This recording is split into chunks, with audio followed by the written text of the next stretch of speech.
Virginia and Reston, and I hope the country is going to be much better and safer for women and children because of her tireless and clever legislative abilities. Senator Howell.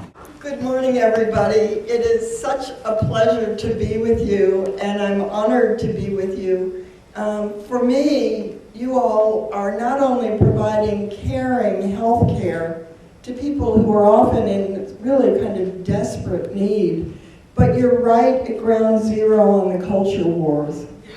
And that takes tremendous courage. Some of us are one step back. We're behind you, we're supporting you, but we're not really putting our own selves into personal danger. And I can't thank you enough. I think it's because of my respect for what you're doing in very difficult situations that I'm really so honored to get this award. I'm one of the few people in this room old enough to remember the bad old days. I can remember searing in my mind what happened to some friends of mine before Roe v. Wade. It was so searing that actually my very first Senate speech 21 years ago was about abortion rights and how important they are. It kind of, at that time, 21 years ago, was shocking to the Virginia Senate. They weren't used to women in the first place being there. There were only 4 of us. And then to have this topic being discussed was, well, a lot of them were not pleased, and I heard about it. But it's always, for me, been a very deep thing because of terrible tragedies that happened to friends of mine. One of my friends in high school committed suicide when she was pregnant. A friend in college went and had a back alley abortion and lost her ability to have kids. And a male friend married someone he didn't love and didn't particularly care about because they didn't see any other options, and they both had to drop out of college. Those were really bad days. And I do not want us ever, ever to go back.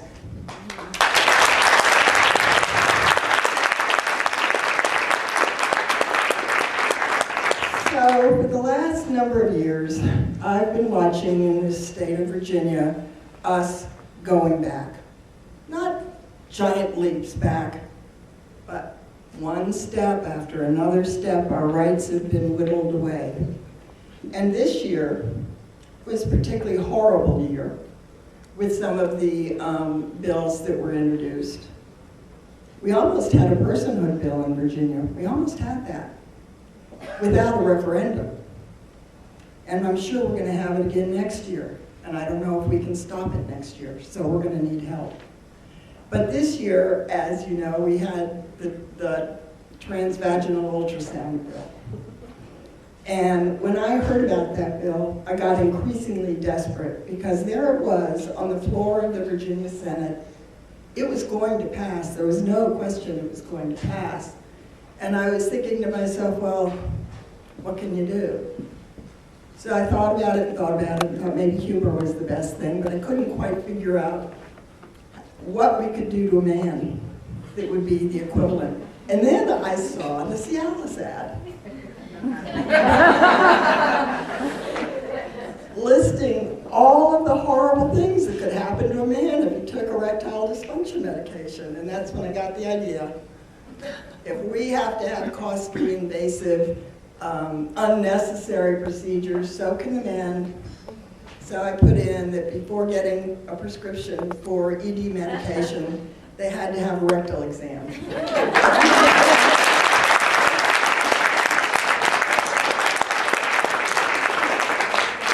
And along with work with my friend, and actually, I hope she knows, protege, Charneil, we were able to get a lot of national attention, and Virginia got the ridicule it deserved.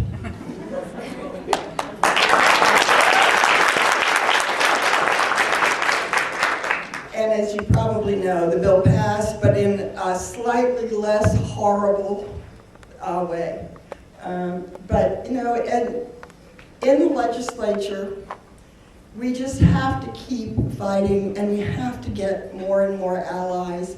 I'm so glad you're also recognizing men, because they are often our strongest allies. After my little amendment, I got over 15,000 emails. They were not blast emails. I went viral. It was really fun. When you're 68 and you go viral, you can say to your kids and grandkids, here I am. But what was fascinating to me, and I'll just end on this, was those emails. Not only were they heartfelt from, you know, individuals who each one sat down and wrote it, but I received as many from men as from women. That's a huge step forward. And I'm sure that you all are going to know politically how to capture the kind of support that's out there. It's going to be a brutal battle for several years, but we're up to it.